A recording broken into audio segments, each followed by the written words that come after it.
back for the next episode, and in this episode I'm going to be showing you guys how to block when people place blocks. Okay, so let's just copy that again, and like that, and we'll name this to on block place. And then here we gotta name this place, not because that's what it's named there, but because this is the name of the event. Okay, so if e dot get block placed dot equals, let's just try block dot TNT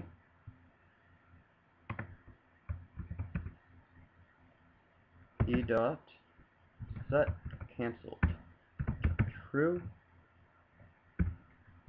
Okay, so what that does is it blocks everyone from placing TNT. So if we just want people that don't have a certain permission node to place it, we go if e dot get player dot has permission, and for this I'll just use test dot place TNT.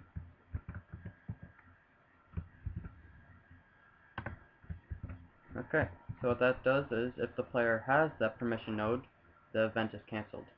But because we don't want that to happen to ops and everyone who has all the permission nodes, if the player does not have test.placeTNT, the event is cancelled. Okay, so while I'm doing permissions, I guess I'll show you guys this. For these commands, right now you have no permissions, so anyone can use the commands. So we're just going to go permission dot, the two dots, test dot test, and then permission message, you do not have permission. And that is permissions or permission. And what did I just click?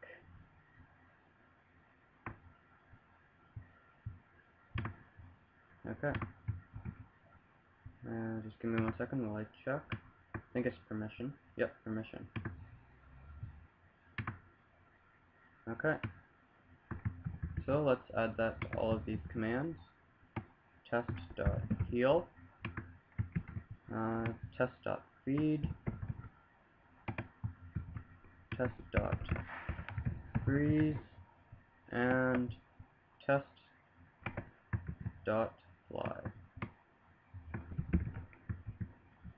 Okay, so that's permissions for commands.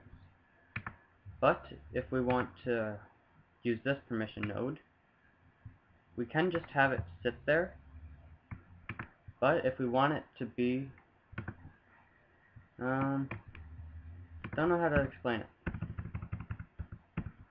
But just go like this: permissions, 1, 2, 3, 4. Make sure it lines up with all those. Test dot place TNT.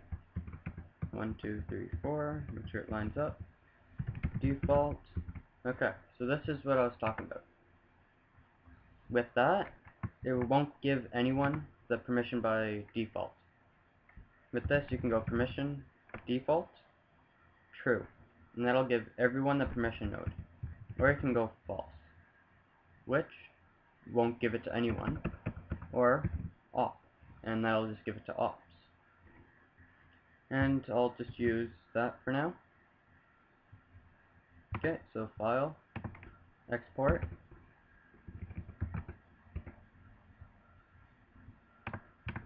and we'll reload. Yeah, I was just playing around trying to test it. Okay.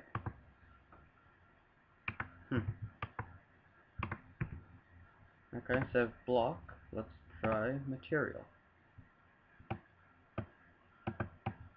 So we'll just go material.tnt, and we'll have to import material.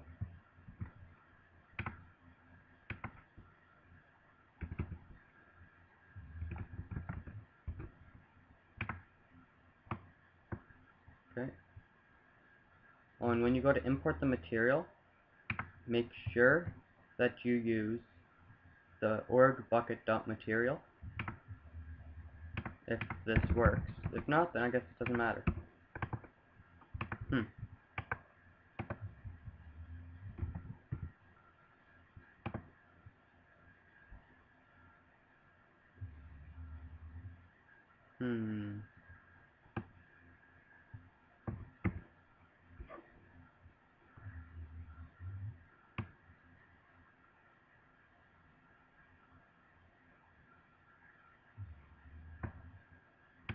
Oh, get type dot equals material dot tmt. And I can remove one of those.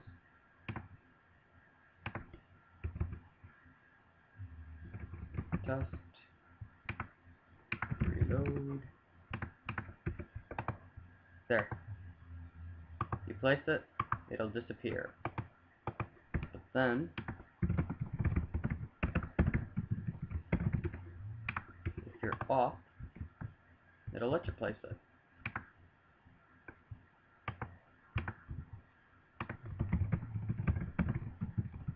Okay. So, it's a good way to block when people go to place materials. You can also use material dot everything in here. I don't know how you're supposed to place an iron pickaxe, but it's in the materials category. I'll show you guys how to manipulate inventories next. Just thought of that with all these.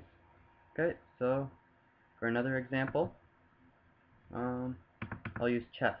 Probably not one people would actually use, but so we can change the permission node, but you guys can probably guess what you'd change it to. So export, test, reload.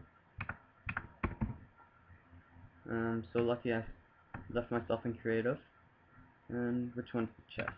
Right there. And you can't place chests. I don't know why you'd ever want to make someone not able to place chests, but if you ever do, now you can tell anyone you know how.